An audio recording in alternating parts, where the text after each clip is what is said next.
شهر رمضان الذي أنزل فيه القرآن هدى للناس وبينات من الهدى والفرقان. ہم بات سن رہے تھے معراج کی، اسراء اور معراج کی. کل کے درس میں ہم نے سنا کہ اللہ کے نبی صلی اللہ علیہ وسلم کعبے کے صحن سے معراج پر تشریف لے گئے. بعض احادیث میں آتا ہے کہ آپ حضرت ام ہانی رضی اللہ تعالیٰ عنہ کے گھر میں آرام کر رہے تھے. جبریل براق کے ساتھ آئے اور وہاں سے بیت المقدس تک اللہ کے نبی صلی اللہ علیہ وسلم گئے. پھر اچانک ایک شوشہ ہمارے اپنوں نے بھی بیان کیا کہ اللہ کے نبی صلی اللہ علیہ وسلم نے بیت المقدس میں سارے انبیاء کی امامت کی.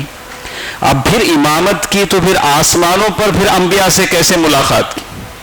سارے انبیاء تو یہاں رہیں گے، تو ضروری نہیں ہے کہ انبیاء سے یہاں ملاقات کریں تو انبیاء اوپر نہ ہوں.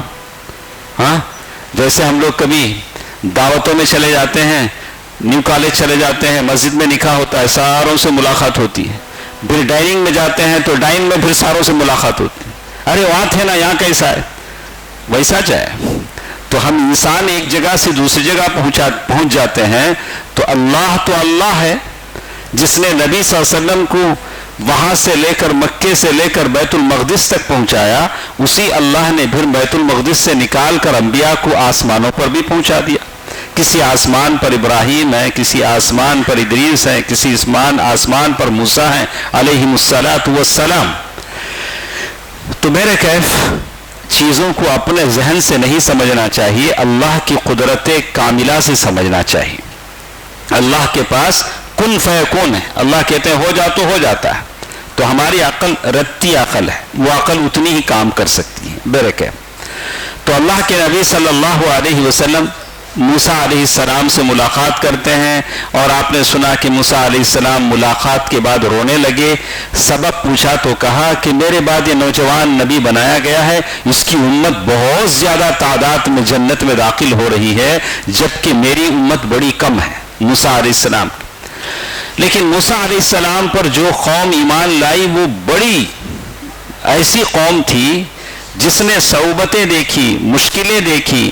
قرآن نے بار بار ذکر کیا کہ فرعون ان کی بیٹیوں کو زندہ رکھتا تھا، بیٹوں کو قتل کر دیتا تھا. ایسی قوم جو غلامی میں زندگی گزاری، ویسی قوم کو اللہ نے نجات دیا اور دریا پار کر کے ادھر پہنچایا. جیسے ہی ادھر پہنچے، وہاں پہنچ کر انہوں نے کہا یا موسیٰ اجعل لنا الہا کما لہم آلہہ. موسیٰ ہم نہ بھی ایک بت بنا کو دیتے نہیں، ان کے پاس بت ہے نا، ہمیں بھی بت کی پوجا کرنے. تو موسیٰ علیہ السلام نے کہا کیسی قوم تم لوگ ہو؟ اللہ نے تم کو کہاں سے نکالا، کہاں لایا، اور تم اللہ کے ساتھ شرک کرنا چاہتے ہو؟ اور بالکل انہوں نے ایک موقع پر ایسا بھی کیا، بچڑے کو معبود بنایا. کاف یعنی گائے کا جو بچہ ہوتا ہے اسے دیوتا بنا دیا. تو میرے کیف یہ گائے کی پوجا ایک زمانے سے آتی ہے، نئی بات نہیں ہے. موسیٰ علیہ السلام کی وہ قوم، وہ بھی یہاں تک کہ اللہ تعالیٰ نے توبہ نازل کیا، اندھیرا ہوا، بعد میں ایک دوسرے کو انہوں نے قتل کیا. یہ ان کی عام توبہ تھی. بڑا ذکر اس کا ہے، قرآن نے اس کا ذکر کیا. یہاں تک کہا کہ طور کا پہاڑ ان پر اٹھایا گیا، قرآن نے ذکر کیا. یہ ساری باتیں ہیں. موسیٰ علیہ السلام سے ملاقات کے بعد اللہ کے نبی صلی اللہ علیہ وسلم سدرۃ المنتہا پر پہنچے، اور وہاں پہنچ کر اللہ تعالیٰ نے آپ پر وحی نازل کی. اور پھر اللہ تبارک و تعالیٰ نے موسیٰ علیہ السلام یعنی اللہ تعالیٰ نے 50 نمازوں کا فریضہ اللہ تعالیٰ نے عطا کیا. جب واپس جانے لگے تو موسیٰ علیہ السلام نے پوچھا کہ اللہ تبارک و تعالیٰ نے کس چیز کا حکم دیا؟ تو اللہ کے نبی صلی اللہ علیہ وسلم فرمایا کہ 50 نمازیں اللہ تعالیٰ نے ادا کرنے کا حکم دیا. موسیٰ علیہ السلام چونکہ اپنے قوم کو آزمائے ہوئے تھے، انہوں نے کہا کہ نہیں ایسا نہیں، آپ واپس جائیے، اللہ سے کہیے کہ تھوڑا تخفیف کریں. تخفیف کا مطلب کیا ہوتا ہے؟ تخفیف کم کریں، تھوڑا کم کریں. یہ 50 نمازیں آپ کی قوم نہیں پڑھ سکتی. آج معلوم ہوتا ہے کہ واقعی ہم 50 نمازیں نہیں پڑھ سکتے ہیں. تو اللہ کے نبی صلی اللہ علیہ وسلم نے جبریل کی طرف اشارہ کیا کہ موسیٰ جو بولتے ہیں صحیح ہے، جبریل نے بھی کہا، انہوں نے کہا کہ اگر آپ چاہیں تو جا سکتے ہیں، اللہ کے پاس دوبارہ جا سکتے ہیں۔ دوبارہ گئے تو بات لمبی ہے، صحیح بخاری کی حدیث سے آپ نے سنا ہوگا کہ کم کرتے کرتے کرتے وہ یہاں تک ہوا کہ 5 نمازوں پر بات آ گئی۔ اس کے بعد موسیٰ علیہ السلام نے پھر بھی کہا کہ آپ واپس جائیے، یہ 5 نمازیں بھی تمہاری قوم پر بھاری ہے۔ آج آپ کو اور مجھے ایسے ہی لگتا ہے کہ 5 نمازیں بھی ہم پر بھاری ہیں، وقت پر ادا نہیں ہوتی، یا وقت پر ادا ہوتی ہیں تو الٹی سیدھی ادا ہوتی ہیں، اور ہم جماعت سے نمازیں پڑھنے کے برداشت میں نہیں ہوتے، سستی کاہلی کرتے ہیں۔ تو اس کے بعد اللہ کے نبی صلی اللہ علیہ وسلم نے فرمایا کہ مجھے اپنے رب سے شرم محسوس ہو رہی ہے۔ 50 سے 5 اللہ نے کر دیا، اب بھی جاؤ بولے تو میں کیسا جاؤں، مجھے شرم آتی ہے، حالانکہ اللہ بہت شرمانے والا ہے۔ ہاں، اللہ تبارک و تعالیٰ سے شرم آتی ہے کہ اسی لیے کہا کہ بندہ جب ہاتھ اٹھاتا ہے تو اللہ کو شرم آتی ہے کہ اسے خالی ہاتھ لوٹائے، اللہ اسے دیتے ہیں۔ تو اللہ کے نبی صلی اللہ علیہ وسلم نے جواب دیا، پھر کہا کہ میں اسی پر راضی ہوں اور سر تسلیم خم کرتا ہوں، جھکاتا ہوں۔ پھر جب کچھ دور تشریف لے گئے تو آواز آئی، اللہ نے کہا کہ میں نے یہ فریضہ عائد کر دیا ہے، یہ فرض ہو گیا ہے، یہ 5 نمازیں فرض ہیں۔ تو اسی لیے کہتے ہیں کہ سارے احکام زمین پر فرض ہوئے، روزہ زمین پر، زکوٰۃ زمین پر، لیکن نماز وہ دولت ہے جو آسمانوں پر اللہ نے فرض کیا ہے۔ تو میں جتنے میرے دوست احباب بچے بیٹھے ہیں سب سے کہوں گا کہ زندگی میں تہیا کر لیں کہ نماز وقت پر آپ پڑھیں گے، نماز وقت پر ادا کریں گے۔ جو لوگ نماز وقت پر ادا کرتے ہیں اللہ ان کو بڑے بڑے انعامات دیتے ہیں، اللہ سبحانہ و تعالی بڑے بڑے انعامات ان کو ادا کرتے ہیں۔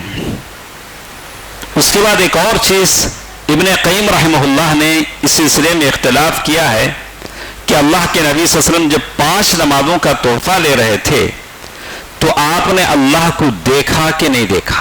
اتنا قریب جب گئے ہیں تو اللہ کو دیکھا۔ تو ابن تیمیہ رحمہ اللہ کی ایک تحقیق ذکر کی، کہا کہ آنکھ سے دیکھنے کا کوئی سرے سے ثبوت نہیں، اللہ کے نبی صلی اللہ علیہ وسلم نے آنکھ سے نہیں دیکھا، نہ کسی صحابی نے یہ بات کہی، نہ یہاں تک کہ ام المؤمنین عائشہ رضی اللہ تعالیٰ عنہ کہتی ہیں کہ اگر کوئی اس طرح کہتا ہے تو وہ جھوٹ کہتا ہے۔ اللہ کے نبی صلی اللہ علیہ وسلم نے اللہ تعالیٰ کو آنکھ سے نہیں دیکھا۔ اور قرآن مجید کی آیت ثم دنا فتدلی، اس آیت میں جو قربت کی جو بات ہے وہ جبریل امین سے ہے، اللہ تعالیٰ سے نہیں ہے۔ جبریل امین کو اللہ کے نبی صلی اللہ علیہ وسلم نے 2 مرتبہ دیکھا۔ اس کے بعد ایک اور بات جو اس میں بتائی گئی کہ اس وقت بھی اللہ کے نبی صلی اللہ علیہ وسلم کے سینے کو پھاڑا گیا جیسے بچپن میں پھاڑا گیا تھا۔ تو معلوم یہ ہوا کہ 2 مرتبہ اللہ کے نبی صلی اللہ علیہ وسلم کا شق صدر ہوا، شق کے معنی پھاڑنا، صدر کے معنی سینہ۔ 2 مرتبہ اللہ کے نبی صلی اللہ علیہ وسلم کا سینہ پھاڑا گیا اور اس میں خیرات، برکات، اچھی چیزیں ڈالی گئی۔ اس کے بعد ایک اور چیز وہاں ہوئی کہ اللہ کے نبی صلی اللہ علیہ وسلم پر 2 چیزیں پیش کی گئی، ایک شراب اور ایک دودھ۔ اللہ کے نبی صلی اللہ علیہ وسلم نے دودھ لے لیا تو اللہ کے اس پر آپ صلی اللہ علیہ وسلم سے کہا گیا کہ آپ کو فطرت کا راستہ بتایا گیا، آپ نے فطرت پا لی، اگر آپ شراب لے لیتے تو امت تباہ و برباد ہو جاتی۔ آج آپ دیکھیں گے یہ ایک شاعر کہتا ہے، میں تجھ کو بتاؤں تقدیر امم کیا ہے۔ اللہ تعالیٰ وہ شاعر لوگوں سے کہتا ہے، بھائی میں تجھے بتاتا ہوں ہماری جو ہسٹری ہے، ایک زمانے میں جب ہم فاتح تھے جو تھے، میں تجھ کو بتاؤں تقدیر امم کا ہے، وہ شمشیر و سنان اول، اس امت کی جو ہسٹری ہے وہ شمشیر اور سنان، شمشیر کہتے ہیں تلوار، سنان تیر۔ پہلے جو لوگ تھے یہ تلواریں ان کے ہاتھوں میں ہوتی تھی اور تیر ان کے ہاتھوں میں ہوتے تھے۔ طاؤس و رباب آخر، بعد میں جو لوگ آئے وہ گٹار لے کر آئے۔ کیا گٹار بولے تو میوزک انسٹرومنٹ، طاؤس اور رباب، اور وہ پائل کی جھنکار، عورتاں پاؤں میں پہن کو ناچتی نہیں، یہ آنے کے بعد امت کیا ہوگی؟ برباد ہو گئی. ان کے مجرے لگنے لگے، نواب صاحب بیٹھتے ہو سامنے اور ڈانس کر ناچتی رہتی، انہوں پیسے پھینکتے. جب یہ چیز جب آئی تو امت برباد ہوگی. جب تک شمشیر و سنان تھا یہ امت کامیابی کے راستے پر تھی. راتوں میں وہ تہجد گزار تھے، دن میں جنگ کے میدان میں ہوتے تھے. قرآن مجید کی تلاوت ان کے گھروں سے آتی تھی. وہ اللہ والے تھے، رہبان باللیل وسارب بالنہار. لیکن جب یہ طاؤس و رباب میں کھو گئے تو اللہ تعالیٰ نے ان پر ذلت مسلط کر دی. تو کہتے ہیں کہ اللہ کے نبی صلی اللہ علیہ وسلم نے جنت میں 2 نہریں دیکھی، 2 باطنی 2 ظاہری نہریں. یعنی اللہ کے نبی صلی اللہ علیہ وسلم نے نیل اور فرات، نیل ایجپٹ میں ہے، ابھی بھی ہے دریائے نیل، فرات، یہ 2 نہریں اللہ کے نبی صلی اللہ علیہ وسلم نے دیکھی. اللہ کے نبی صلی اللہ علیہ وسلم کو یہ بتلایا گیا کہ آپ کی امت اتنی ترقی کرے گی کہ ایجپٹ کیپچر کرے گی. اللہ کے نبی صلی اللہ علیہ وسلم کو یہ ساری چیزیں بتلائی جا رہی. اللہ کے نبی صلی اللہ علیہ وسلم نے اسراء اور معراج میں ان لوگوں کو بھی دیکھا جو یتیموں کا مال ظلم سے کھا لیتے ہیں.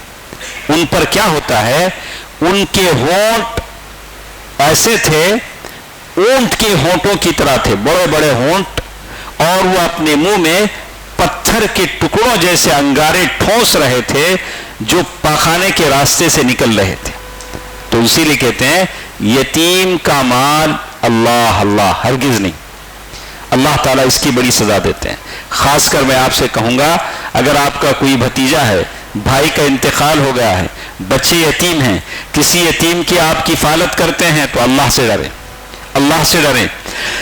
اسی طرح وہ تمام احباب جو مدرسے چلانے والے ہیں اور وہ بڑی اس کے ساتھ بولتے ہیں ہمارے مدرسے میں اتنے یتیم بچے پڑھتے ہیں، تو واقعی اگر یتیم بچے پڑھتے ہیں تو ان کا حق ہے. اگر ان کا، اسی لیے اللہ کے نبی صلی اللہ علیہ وسلم فرمایا انا وکافر الیتیم کہاتین، میں اور یتیم کو پالنے والا ان انگلیوں کی طرح، یہ انگلیاں جتنی قریب ہیں میں ویسے قریب ہوں. آپ کسی یتیم بچے کی ذمہ داری لے لیں، پڑھائی کی ذمہ داری لے لیں، کالج کا فیس بھریں یا اسکول کی فیس بھریں، اللہ تعالیٰ آپ کے بچوں کی دیکھ بھال کرے گا. لیکن یتیم کا مال کھانے والوں کی یہ سزا ہے کہ وہ انگار کے پتھر اپنے منہ میں ڈال لیں. اللہ تعالیٰ سے دعا کریں کہ اللہ تعالیٰ اس عذاب سے ہمیں بچائے. اس کے بعد اللہ کے نبی صلی اللہ علیہ وسلم نے سود خوروں کو دیکھا، سود وڈی کھانے والے. آج وڈی مختلف طریقے سے آپ کے پاس، آپ وڈی لینا بھی نہیں چاہے بار بار فون کرتے ہیں، یہ بینک کا کریڈٹ کارڈ ہے، وہ بینک کا ہے، وہ سود وڈی دوڑ دوڑ کے آتا آپ کے پاس، کتنی راستے سے آتا. اب نہیں چاہیے کریڈٹ کارڈ، نہیں فری میں دیتے ہیں 0%، پتہ نہیں کیا کیا آتا ہے. تو یہ سب وڈی کے راستے ہیں. سود خوروں کی لعنت ہے. کہتے ہیں ان کے پیٹ اتنے بڑے بڑے تھے کہ وہ اپنی جگہ سے ادھر نہیں ہو رہے تھے. اتنا بڑا پیٹ، وہ لڑک رہے تھے، پیٹ سے لڑک رہے تھے. اور کہتے ہیں آپ نے زنا کاروں کو بھی دیکھا. زنا کبھی آنکھ کا زنا ہوتا ہے، کبھی کانوں کا زنا ہوتا ہے. لوگ کبھی پوچھتے ہمیں کیا بھی نہیں، خالی کرکٹ دیکھتے سو. کرکٹ کیا نام بیٹا اس کا، آئی پی ایل دیکھتے سو. ابھی لعنت، اب یہ تو اب رمضان میں بھی یہ لعنت آ گئی ہے. ابھی لعنت رمضان نہیں کیا بھی نہیں، کرکٹ جائز دیکھ سکتے. اب کس عالم نے ان کو فتوا دیا؟ ہم بولا کہ کرکٹ کے جواز کا فتوا نہیں دے رہے ہم. وہ کرکٹ کے بیچ میں وہ حالاتیں کھڑک ہوتی نہیں، ننگی عورتاں، اس پر آپ کیا بولیں گے؟ اس پر آپ کیا فتوا دیں گے؟ کیا اس کا بھی دیکھنا جائز ہے؟ کیا وہ کوئی اپنی بہن اور ماں کو اس حالت میں دیکھے گا؟ اس پر اس کے اور بیچ میں جو تشہیر آ جاتی ہے، ایڈورٹائزمنٹ آ جاتا ہے، ننگی عورتیں یا عورت آ جاتی، اس کا آپ کیا کہیں؟ یہ ضیاع وقت ہے. لیکن ایک مسلمان کے لیے اس سے دور رہنا اچھا ہے. مسلمان کے پاس اتنا ٹائم نہیں ہے. ہماری قوم پہلے سے پیچھے ایسی قوم ہے جو بہت سارے اس کا شکار ہے. تو میں نوجوانوں سے کہوں گا کہ اس لعنت سے آپ دور رہیں. اگر آپ کے پاس وقت ہے تو اسلام کی خدمت کریں، اس لعنت سے دور رہیں. یہ ایسی چیزیں ہیں جو اللہ سے آپ کو دور کر دیتی ہیں. دیکھتی اللہ کے نبی صلی اللہ علیہ وسلم یہ آنکھوں کا زنا ہے. زناکاروں کو دیکھا، ان کے سامنے تازہ اور فربا گوشت تھا اور اسی کے پہلو بے پہلو سڑا ہوا چچڑا بھی تھا. کبھی ایسا ہوتا ہے کہ شیطان بیوی کو بدصورت بتاتا، گلی میں جانے والے سب عورتیں خوبصورت دکھتے اسے، حالانکہ اس کے گھر میں اس کی بیوی اس سے خوبصورت ہوتی، لیکن یہ کون کرتا ہے؟ شیطان. اللہ اکبر. تو اللہ جہنم میں ویسی سزا دیتا ہے اسے.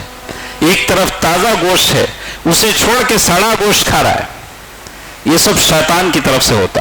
اسی لیے آپ سے کہا گیا کہ آپ گھر سے نکلتے ہو دعا پڑھ کے نکلیں، ادھر ادھر نہ دیکھیں. اور ادھر ادھر نہ دیکھیں.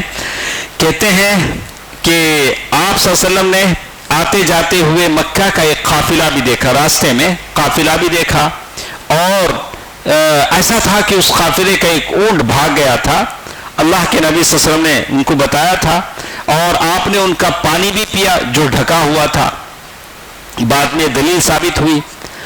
تو کہتے ہیں کہ جب رسول اللہ صلی اللہ علیہ وسلم نے صبح کی مکے میں آ گئے، رات گئے، بیت المقدس گئے اور ساتوں آسمانوں کی سیر کیا، صبح اللہ کے نبی صلی اللہ علیہ وسلم واپس مکہ آ گئے. مکہ آ جانے کے بعد سب سے پہلے جو شخص ملا وہ کون تھا؟ ابو جہل. اللہ کے نبی سے فرمایا کہ میں بیت المقدس گیا تھا. تو اس نے کہا نہیں ٹھہرو، اچھا ٹھہرو، میں سارے لوگوں کو جمع کرتا ہوں، ان کے سامنے بولو. اللہ کے نبی صلی اللہ علیہ وسلم نے بولا جو دیکھا تھا.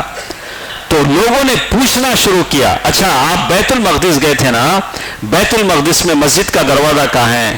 کتنی کھڑکیاں ادھر ہیں؟ جانے کا رستہ کدھر ہے؟ اللہ کے نبی صلی اللہ علیہ وسلم کے لیے اللہ نے بیت المقدس لا کر آنکھوں کے سامنے رکھ دیا. دیکھتے جاتے تھے اللہ کے نبی صلی اللہ علیہ وسلم، بولتے جاتے تھے. آپ صلی اللہ علیہ وسلم نے قوم کو اس کی نشانیاں بتانی شروع کی کہ کس جگہ کا ہے. آپ سمجھ سکتے ہیں اللہ کے نبی کبھی مکے سے باہر نہیں نکلے، مکے سے کبھی باہر نہیں نکلے. ایک رات کے بعد اللہ کے نبی صلی اللہ علیہ وسلم مکے کی بیت المقدس کی ساری نشانیاں بتا رہے ہیں. اور یہ وہ موقع تھا کہ جب ابوبکر صدیق رضی اللہ تعالیٰ عنہ سے لوگوں نے پوچھا کہ تمہارے دوست کہتے ہیں کہ ایک رات میں وہ بیت المقدس جا کے آ گئے. تو ابوبکر صدیق رضی اللہ تعالیٰ عنہ نے کہا کہ اگر وہ بولتے ہیں تو سچ بولتے ہیں، میں ماننے کو تیار ہوں. تو وہ دن تھا جب صدیق کا لقب دیا گیا. اللہ تبارک و تعالیٰ نے ایک بات اس میں فرمائی ہے کہ اللہ کے نبی صلی اللہ علیہ وسلم کو اسراء اور معراج کیوں کروایا گیا، بیت المقدس کیوں لے جایا گیا.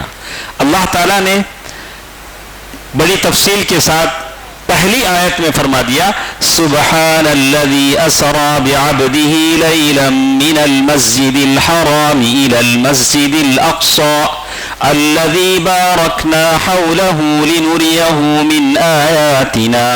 اللہ تعالیٰ نے کہہ دیا سبحان، بڑا بابرکت ہے وہ اللہ جو اپنے نبی کو مکے سے لے گیا بیت المقدس تک.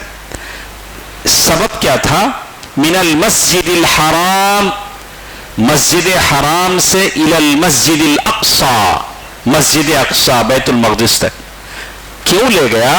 لنریہ من آیاتنا، تاکہ ہم ان کو اپنی کچھ نشانیاں بتلائیں، نشانیاں بتلائیں تاکہ اللہ کے نبی صلی اللہ علیہ وسلم اور مضبوط ہو جائیں دعویٰ میں.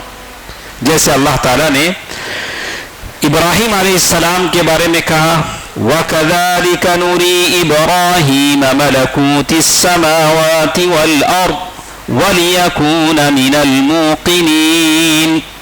اور اسی طرح ہم نے ابراہیم علیہ السلام کو آسمان و زمین کا نظام سلطنت دکھلایا. انبیاء کو یہ ساری چیزیں اس لیے دکھلائی جاتی ہیں کہ وہ مضبوط ہو جائیں. اسی لیے آپ دیکھیں گے کہ انبیاء کو کاٹا جاتا تھا، مارا جاتا تھا، لیکن وہ اپنی بات سے پیچھے نہیں پھرتے. کیوں نہیں پھرتے تھے؟ وہ اپنی آنکھوں سے دیکھ چکے تھے، وہ جنت دیکھ چکے تھے، جہنم دیکھ چکے تھے، عذاب جہنم کا دیکھ چکے تھے. اسی لیے اللہ تعالیٰ نے موسیٰ علیہ السلام کے بارے میں فرمایا لِنُرِيَكَ مِنْ آيَاتِنَا الْكُبْرَى، تاکہ ہم تمہیں اپنی کچھ بڑی نشانیاں بتلائیں. پھر ان نشانیوں کا، یہ نشانیاں بتلانے کا مقصد کیا تھا؟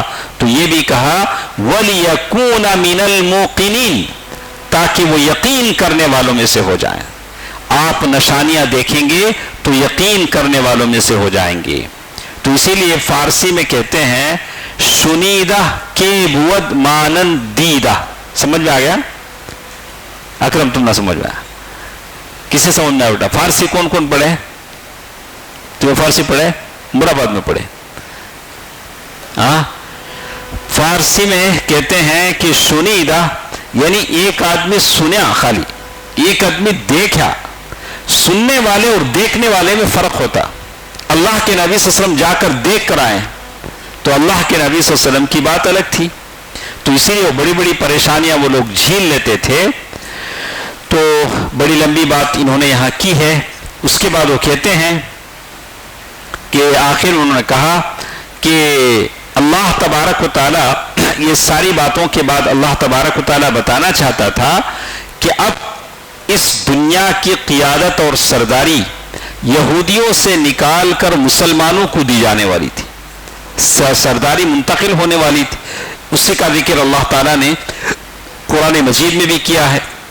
تو اسراء اور معراج کے بابرکت کے واقعے کے اندر کچھ حکمتیں پوشیدہ تھیں.